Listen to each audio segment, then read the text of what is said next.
ચૂંટણી પછી તો મારે ઘણી વખત આવવાનું થયું, પણ બસ સ્ટેન્ડ બધા મળતા હોય, લગભગ જે કાર્યકર્તાઓને તો અમે બધાને નીકળતો હોય તે મળતો હોય.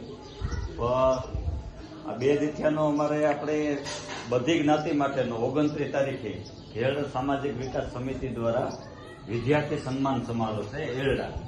એમાં આ ઘેડ વિસ્તારમાં રહેતી તમામ જ્ઞાતિઓના વિદ્યાર્થી માટેનું.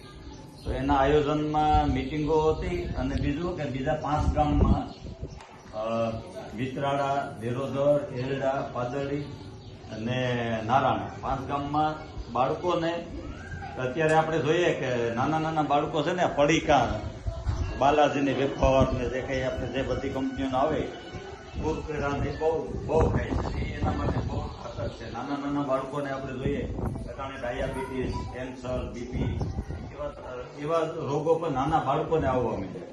એટલે આ બધા રોગો અમુક સાલી વર્ષ પછી માણસોમાં આવતા. એટલે કે હું ખાવું જોઈએ, હું ન ખાવું જોઈએ, મોબાઈલનો ઉપયોગ કરવાથી કેટલું નુકસાન થાય. એટલે મોટી તકલીફ તો મા બાપને એ છે, ખાવા ટાણે છોકરું છે ને મોબાઈલ હાથમાં હોય, રીલ જોતું જાય પછી ખાય. એટલે કે આવું બધું બાળકોમાં જાગૃતતા આવે એના માટેના કાર્યક્રમો હતા. એટલે 2 દિથિયાનો કાલ નવા ગામની મુલાકાત રાખી હતી.